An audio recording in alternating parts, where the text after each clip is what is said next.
Good morning, beloveds. My hair's all kinds of. Wow. Okay, I'm awake. I promise. I yesterday did this from the car because I was going to go get my hair cut. And when I went in there, I said, "I'm sorry to say, whatever you do to my hair today, it's going to go up in a ponytail, and I'm going to go paint a ceiling." And she said, "Okay, well then I'm going to really oil your hair up to help protect it from the paint," which is a good thing she did, because I ended up with this just glob of paint right here, and it took a minute to get out. It took a minute to get out. Yeah. So, I'm now starting to think that I should have taken the advice of, because I thought about using it. I had a baseball cap that still would have left part of my hair exposed. But then I decided I didn't want to ruin the baseball cap. Somebody actually suggested I use a shower cap, and I went, "That's a really good idea." I didn't have one. But I also had to drive from where my hairstylist is, because she's over in Jersey Village, to the Renaissance Festival. And so I drove through a part of Houston I've never been in before. And it was a nice drive. It was a nice drive. And then driving home, I came away. I hadn't been in like 6 or 7 years because I needed to run an errand before I went home. And wow, that 249 toll road's nice. I did not get on it. I drove beside it because I don't have a toll tag.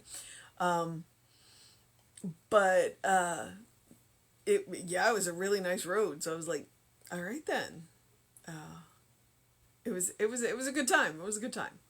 And we got that done, and by the time we were done, I was like, I can't even look at the 7 boxes that need to be open. I was like, I'm gonna come back next week. We'll do it next week. I can't. So that was my adventure for yesterday, and today, and then I promptly came home. I fell asleep on the couch after Tom came home. And then I was up too late because I took a nap. He's like, "Shouldn't you be in bed?" He has this way of saying, "It's really time for you to go to bed." He's like, "I can't believe you're still awake." That's Tom code for go to bed. It was funny. So I hope you're having as much fun as I am. All right. Our title is the date is September 19th. Our title is "I Claim My Divine Inheritance." And our quote is, "Seek for the great mysteries, and the little shall be added unto you. Seek for the heavenly, and the earthly shall be added unto you." And it is from Fragments of a Faith Forgotten. I have no idea what that is. That might be fun to look up. "Beloved, now are we the sons of God. Your kingdom of God is at hand. The riches, power, glory, and might of this kingdom are yours today. You do not rob others by entering into the fullness of your kingdom of joy, your kingdom of abundance. You recognize that all people belong to the same kingdom. You are merely claiming for yourself what you would that the law of good should do unto all. There is no law of human heredity imposed upon you. Evil has no history, limitation has no past. That which is opposed to good has no future. The eternal now is forever filled with the presence of perfect life. You always have been and forever will be a complete and perfect expression of the eternal mind, which is God, the living Spirit Almighty. Say, today I enter into the limitless variation of self-expression, which the Divine Spirit projects into my experience. Knowing that all experience is a play of life upon itself, the blossoming of love into self-expression, the coming forth of good into the joy of its own being. I enter into the game of living with joyful anticipation, with enthusiasm. Today, I enter into my divine inheritance free from the belief that external conditions are imposed upon me. I declare the freedom of my divine sonship. Okay.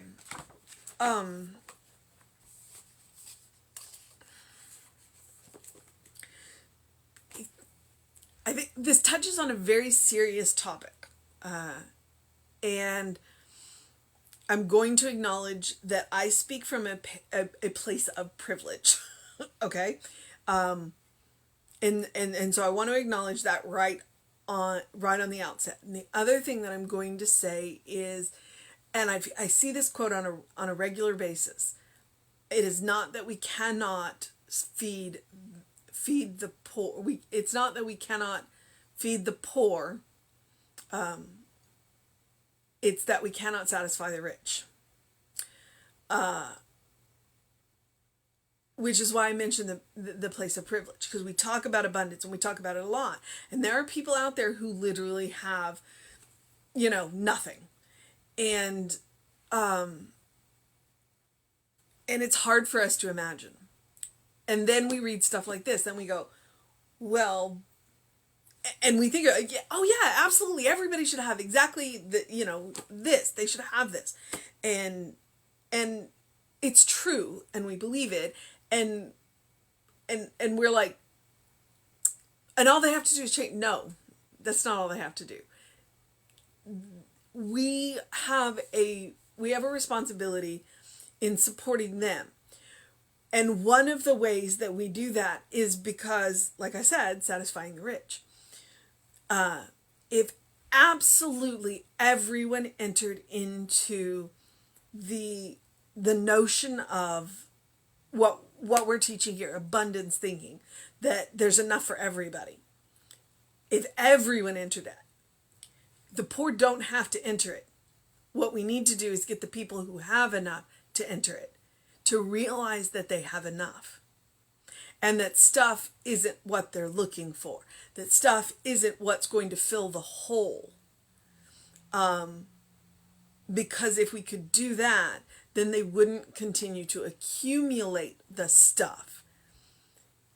And dare I say, hoard the stuff. And this is where I start to look like a wild-eyed revolutionary.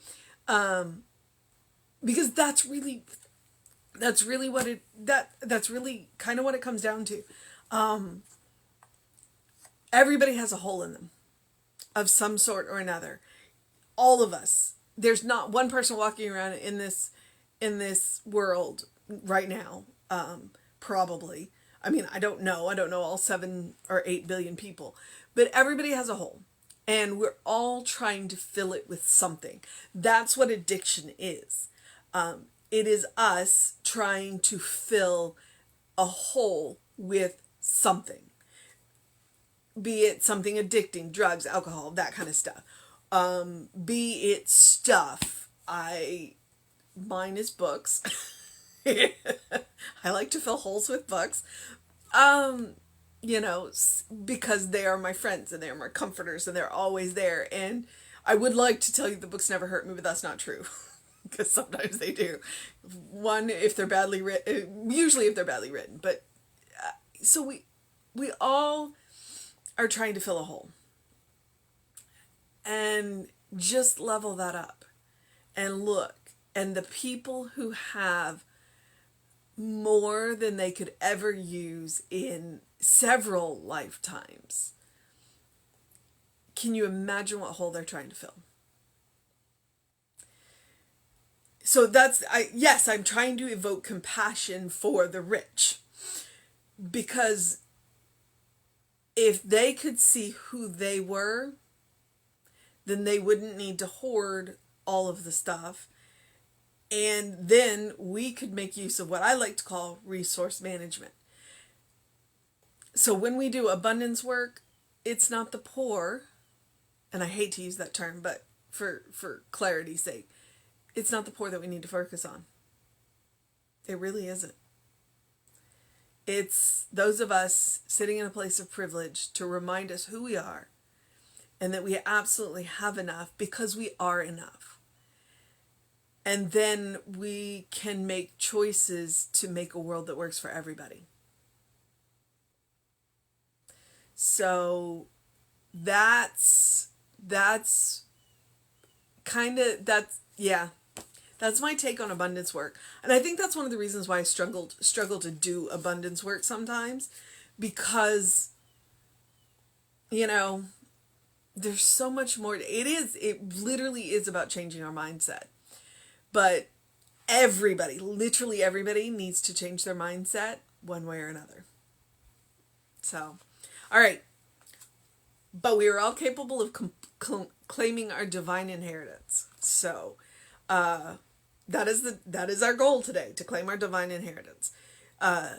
Seek for the great mysteries, and the little shall be added unto you. Seek for the heavenly, and the earthly shall be added unto you. And that is fragments of a faith forgotten. And I think that's what I'm talking about. If we turn our eyes to God, then everything becomes sacred, and everybody becomes sacred, and we will seek to create a world that works for everybody. And our joy won't be in stuff. I'm not saying stuff is bad. But if that is our only source of joy, that is a problem. Okay, quote, "Beloved, now we are the sons of God," which, you know me, I know it's a direct quote, which is why I said, quote, "Beloved, now are we the children of God. Your kingdom of heaven is at hand. The riches, power, glory, and might of this kingdom are yours today. You do not rob others by entering into the fullness of your kingdom of joy, your kingdom of abundance." Okay, you do not rob others by entering into the kingdom. Everyone has a place in the kingdom, which is what he's about to say. You recognize that all people belong to the same kingdom. We all belong there. It's big enough for everybody. Literally, this world is big enough for everybody. Resource management.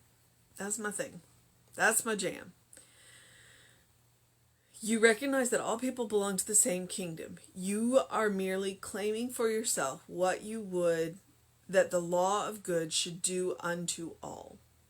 And that's the thing with abundance work. When you do abundance work, what you want for yourself, you want for everybody. It's the truth. It's the way.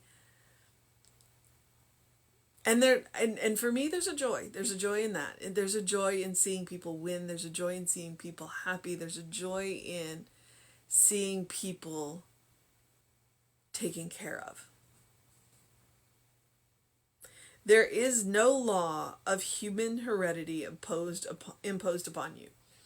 Just because it happened to every member of your family does not mean it has to happen to you. You can let that stuff go. Evil has no history, limitation has no past. It is not a power in and of itself. It is a misuse of the power. That which is opposed to good has no future. The long arm of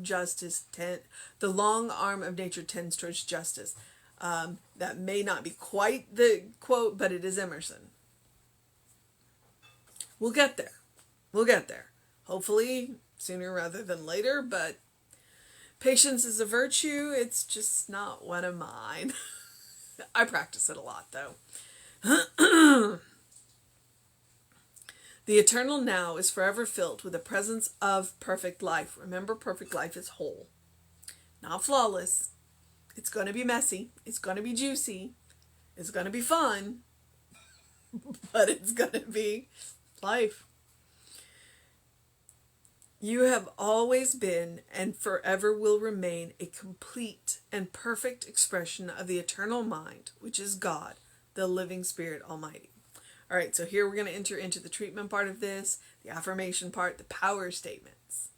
Take them and use them as you will. If you need to change a word, change a word. If you need to change the entire sentence, feel free. Ernest would definitely support that. Today, I enter into the limitless variations of self-expression, which the Divine Spirit projects into my experience. Limitless variations of self-expression.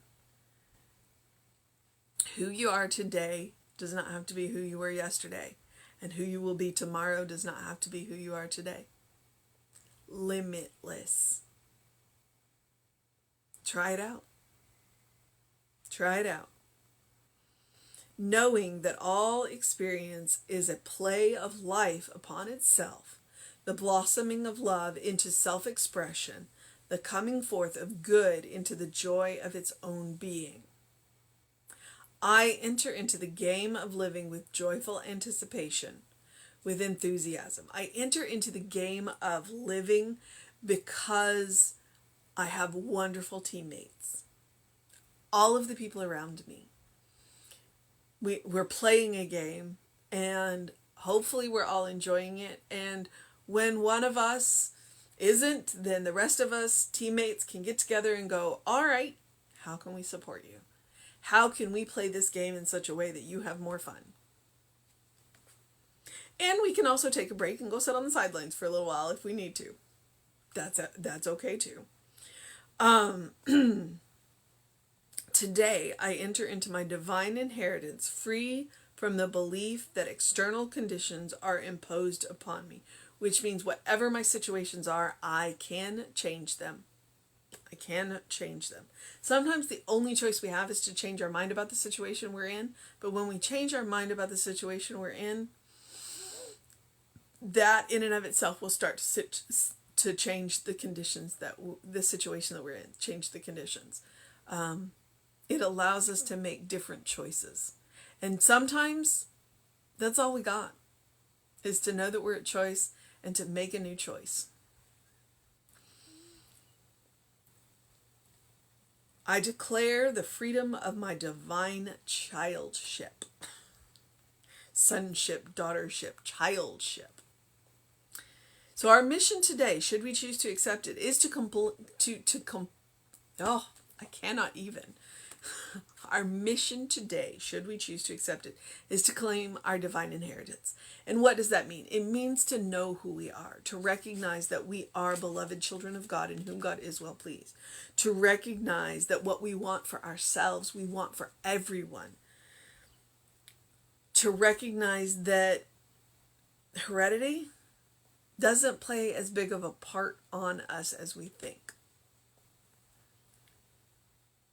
To recognize that everybody is playing the same game. They just may not have the same pieces. And sometimes it's good when we can share. All right, beloveds. I also encourage you, as I always do, to do something loving for yourself, do something kind for yourself, do something compassionate for yourself. Whatever that looks like. Sunday is my day of rest from physical. I will engage my mind and my body, but not with the dreaded exercise. But practice your love, your kindness, and your compassion upon yourself. One, like I always say, you deserve it. You deserve it. You're a child of God. You deserve your own loving, kind, and compassion. Two, as you practice upon yourself, it becomes a permanent habit to be compassionate with yourself, to be kind to yourself, to be loving to yourself. It also banks it up so that you have more to share. So when you meet people who aren't playing with as many pieces as you have that kindness backed up for you, that compassion backed up for you. And frankly, I definitely know in my case, when I meet people who are playing with far more pieces than I have, I can also be kind, compassionate, and loving to them. Because I understand we all got a hole to fill. We all got that hole in our heart. So, and the sooner we recognize it, and the sooner we recognize that the only thing that will fill it is to recognize who we are. To recognize whose children we are. To recognize that we are part of a divine pattern and an eternal kingdom. The better we create that world that works for everybody. All right, beloveds. I also encourage you to drink plenty of water. It's cooling off, but it's still warm. So please drink plenty of water. Please take care of yourself. Please go and it's a little cloudy. I don't know what the weather. I wasn't expecting it to rain yesterday, and it did.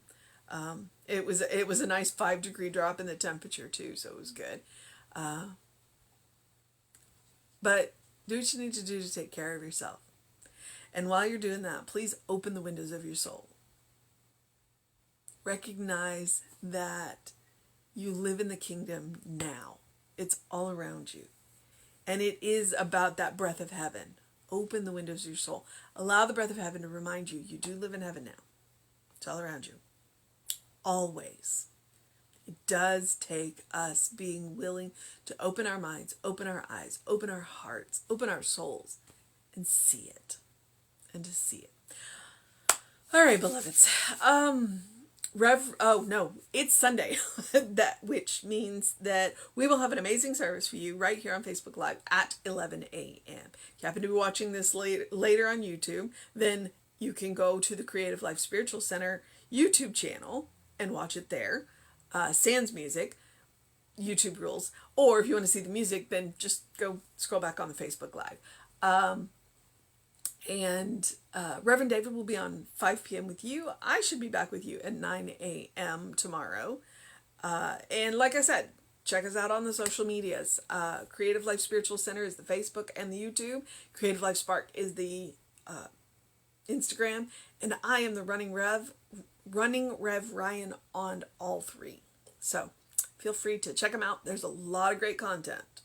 I do my best to curate it. So have a wonderful day, an amazing day, a fantastic day, a great day, a good day. And if that is too much pressure, simply have a day. Simply have a day. But know that you're loved. All right. Until next time.